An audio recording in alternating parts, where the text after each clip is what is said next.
नमस्कार दोस्तों, welcome to study point. मैं हूं सौरभ शुक्ला। दोस्तों, इस वीडियो में हम बात करने वाले हैं जो आपका बिहार कर्मचारी चयन आयोग का पंचायत सचिव का पोस्ट है उसके बारे में। दोस्तों, काफ़ी दिनों से दोस्तों भी बात ये हो रही थी कि दोस्तों आज एक वीडियो भी आया था। तो आयोग के सचिव के द्वारा दोस्तों जो वीडियो कब का ये तो क्लियर नहीं है, लेकिन आयोग के सचिव द्वारा कहा गया था कि राजस्व कर्मचारी के पद पर जो है आपकी टाइपिंग नहीं ली जाएगी। इसके अलावा उन्होंने अभी तक ये स्पष्ट नहीं किया कि टाइपिंग का लेआउट क्या होगा, नोटिस भी कोई नहीं आई है।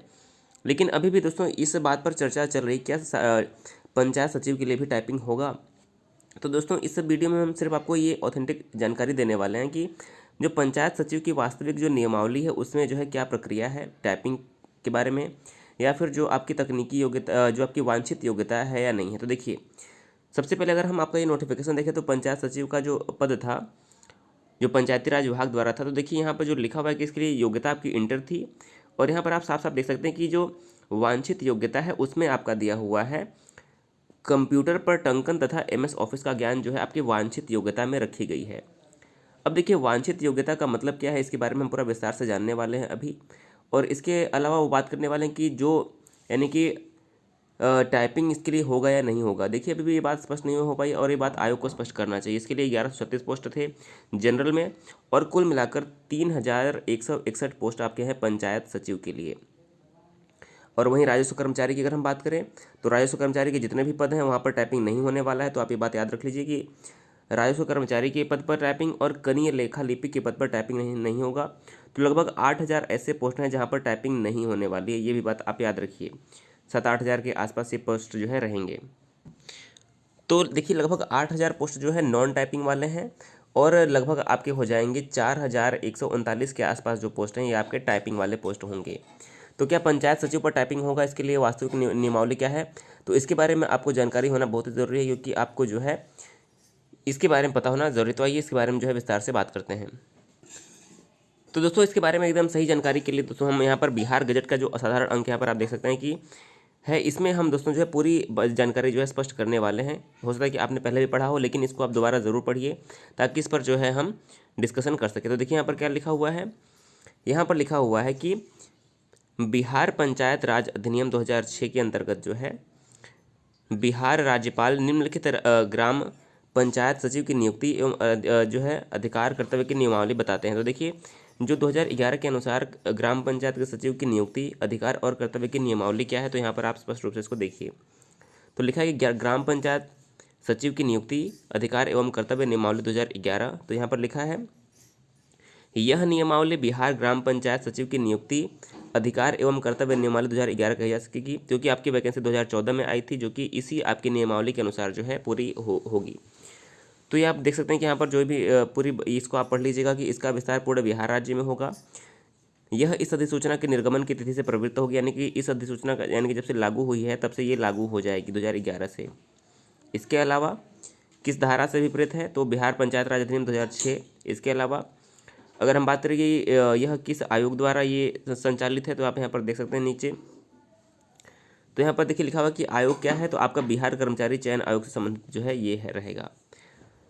अब यहाँ पर 3 नंबर में यहाँ पर लिखा हुआ है, आप ध्यान से देखिएगा कि प्रत्येक ग्राम पंचायत की ग्राम पंचायत सचिव का प्रावधान होगा, यानी कि प्रत्येक ग्राम पंचायत के लिए ग्राम पंचायत सचिव का प्रावधान रहेगा। ग्राम पंचायतों को न्यायगत कार्यों के समुचित निष्पादन के लिए प्रत्येक ग्राम पंचायत में राज्य सरकार द्वारा एक कर्मी की नियुक्ति की जाएगी। यह कर्मी ग्राम पंचायत सचिव के रूप में पदाभिहित किया जाएगा, यानी कि हर ग्राम पंचायत में एक ग्राम पंचायत सचिव की नियुक्ति की जो है प्रावधान यहाँ पर किया गया था। अब तक नियुक्त सभी पंचायत सेवकों की नियुक्ति किसी ग्राम पंचायत के सचिव के रूप में की जाएगी, यानी कि जो पहले पंचायत सेवक कहे जाते थे अब वो पंचायत ग्राम पंचायत सचिव जो है कहे जाएंगे 2011 से। आगे लिखा है, ग्राम पंचायत सचिव के शेष रिक्त पदों पर इस नियमावली के प्रावधानों के अधीन नियुक्ति की जा सकेगी, परंतु नियुक्ति होने तक नियम 3 के उपनियम 4 एवं 5 के अधीन प्रावधानों के अनुसार रिक्त पदों का जो है भरने को कार्रवाई की जाएगी।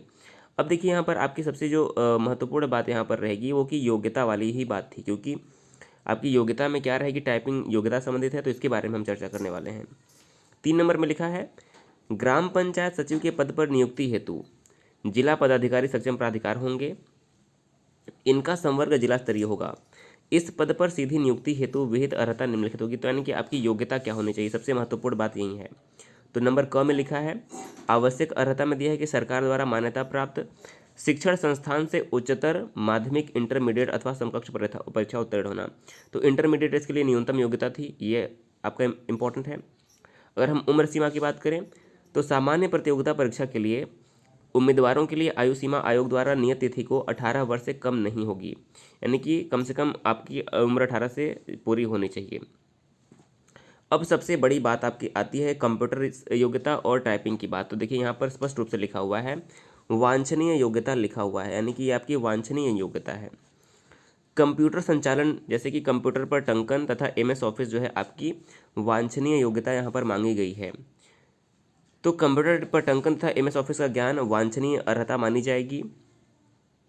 ऐसे आवेदक भी जो आयोग द्वारा खुली प्रतियोगिता परीक्षा में भाग लेने के समय कंप्यूटर संचालन का ज्ञान न रखते हों पर विहित अर्हता प्राप्त हो, वे परीक्षा में भाग ले सकेंगे। यदि आपके पास कंप्यूटर की कोई भी योग्यता नहीं थी एग्जाम के आवेदन के समय, फिर भी आप जो है इसमें आवेदन कर सकते थे। यहाँ पर साफ साफ लिखा हुआ है परंतु नियम 5 के अधीन विहित परिवीक्षा अवधि के दौरान, यानी कि जो आपकी परिवीक्षा अवधि 2 वर्ष की होती है, उसके दौरान सामान्य प्रशासन विभाग की अधिसूचना संख्या 1609 दिनांक 24 मई 2011 द्वारा यथा नियत वांछनीय अर्हता प्राप्त करनी होगी, अन्यथा उनकी सेवाएं संपुष्ट नहीं की जाएंगी और सेवाएं समाप्त कर दी जाएंगी। तो यहाँ पर लिखा है कि आपको परिवीक्षा अवधि के दौरान जो है वांछनीय अर्हता प्राप्त करनी होगी। ये लाइन आप ध्यान से पढ़ लीजिए कि परिवीक्षा अवधि के दौरान वांछनीय योग्यता जो है आपको प्राप्त करनी होगी। यहाँ पर ऐसा कोई भी नहीं लिखा है कि यहाँ पर आपको टाइपिंग ली जाएगी। तो ये बात आयोग को स्पष्ट करना चाहिए। देखिए ये आपकी जानकारी में होना बहुत ही आवश्यक है। यहाँ पर लिखा हुआ है कि अगर आपके पास कोई भी वांछनीय योग्यता नहीं है तो आपको जो है परिवीक्षा, यानी कि जो परिवीक्षा की अवधि होती है 2 वर्ष, उस अवधि के दौरान जो है आपको वांछनीय अर्हता प्राप्त करनी होगी। उसके बाद जो है अगर आप प्राप्त नहीं कर पाते हैं तब जो है आपकी सेवाएं समाप्त कर दी जाएंगी। लेकिन 2 वर्ष में अगर आप प्राप्त कर लेते हैं तो कोई भी परेशानी आपको जो है नहीं होगी। तो यहाँ पर इस बात हिसाब से अगर हम देखें तो पंचायत सचिव में टाइपिंग बिल्कुल नहीं होना चाहिए और ये बात जो है आयोग को समझना चाहिए। इसके बारे में आपका क्या विचार है कमेंट करके हमें ज़रूर बताइएगा। तो आयोग को ये बात ज़रूर स्पष्ट कर देनी चाहिए कि पंचायत सचिव में जो है टाइपिंग होगी या नहीं होगी, क्योंकि काफ़ी छात्र जो है इसके लिए परेशान हैं। तो यहाँ से देखिए आपने ये पॉइंट देखा होगा, इस पॉइंट को आप ज़रूर ध्यान से पढ़ लीजिएगा। इसके अलावा लिखा है कि आयोग खुले विज्ञापन द्वारा ग्राम पंचायत सचिव के पदों की रिक्तियों की संख्या उस रीति से जिसे उचित समझे विज्ञापित करेगा एवं नियुक्ति के लिए पात्र उम्मीदवारों से आवेदन पत्र आमंत्रित करेगा। सामान्य प्रशासन विभाग द्वारा यथाविहित परीक्षा संचालन नियमावली के अनुसार आयोग खुली प्रतियोगिता परीक्षा आयोजित करेगा और परीक्षा के आधार पर तैयार मेधा सूची के बीच से सफल उम्मीदवारों के जो है नाम की अनुशंसा करेगा। तो यानी कि मेरिट लिस्ट के अनुसार जो है आपकी जो मेधा सूची होगी उसके अनुसार जो है सिलेक्ट किया जाएगा छात्रों को। अब परिवीक्षा अवधि क्या है, यहाँ पर देखिए इंपॉर्टेंट पॉइंट है प्रोबेशन पीरियड जो होता है। तो सक्षम नियुक्ति प्राधिकार द्वारा नियम 4546, तो देखिए आगे क्या लिखा है, नियम 4546 के अधीन प्रावधानों के अनुसार आयोग द्वारा अनुशंसित उम्मीदवारों को ग्राम पंचायत सचिव के पद पर परिवीक्षा पर 2 वर्षों की अवधि के लिए नियुक्त किया जाएगा, यानी कि आपकी परिवीक्षा अवधि के लिए 2 वर्ष के लिए नियुक्त किया जाएगा। इन 2 वर्ष की परिवीक्षा अवधि में परिवीक्षा पर नियुक्त व्यक्ति को नियम 6 के अधीन विभाग द्वारा बनाई गई अधिसूचना के अधीन यथाविहित प्रशिक्षण कार्यक्रम पूरा करने के बाद उससे संबंधित विभागीय परीक्षा में उत्तीर्ण होना होगा।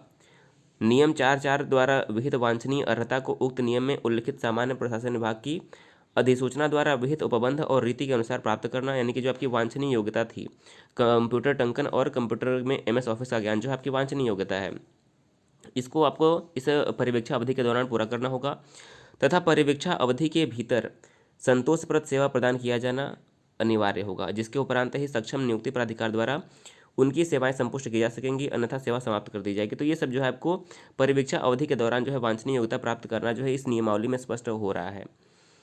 इसके अलावा देखिए यहाँ पर लिखा हुआ है कि यदि आप इसको परिवीक्षा अवधि के दौरान कोई भी समस्या होती है तो आपको सकारण आदेश जो है लिखित रूप में यहाँ पर देना होगा। परिवीक्षा पर नियुक्त व्यक्ति की परिवीक्षा अवधि जो है इसके लिए 1 वर्ष बढ़ा दी जाएगी अगर आप सही कारण दे पाते हैं। प्रशिक्षण में लिखा है कि ग्राम पंचायत सचिव के पद पर परिवीक्षा पर नियुक्त व्यक्ति को इस नियम के अधीन विभाग द्वारा बनाई गई नियमावली द्वारा विहित प्रशिक्षण कार्यक्रम पूरा करना होगा और उक्त नियमावली द्वारा जो है विहित परीक्षा जो है पास करनी होगी। तो ये सब जो है बातें यहाँ पर लिखी हुई हैं। तो यहाँ पर ये बात दोस्तों स्पष्ट हो रही है कि जो आपको आपकी जो कंप्यूटर टंकन है और MS ऑफिस है, ये आपकी यहाँ पर वांछनीय योग्यता के रूप में जो है यहाँ पर दिया गया है। और यहाँ पर कहीं भी जो है टाइपिंग का ऐसा नहीं जिक्र किया गया कि एग्ज़ाम से पहले टाइपिंग लिया जाए। जैसे कि राजस्व कर्मचारी जो है उसमें टाइपिंग नहीं लिया जाएगा। और इसमें क्या है दोस्तों, इस बात को जो है आयोग जब तक स्पष्ट नहीं करेगा तब तक जो है ये बात क्लियर नहीं हो पाएगी। तो इस पॉइंट को आप ज़रूर याद रख लीजिएगा। तो दोस्तों इस वीडियो में इतना ही रखते हैं। अगर आपको आपका इस पर क्या विचार है कमेंट करके हमें ज़रूर बताइएगा। वीडियो देखने के लिए बहुत बहुत धन्यवाद।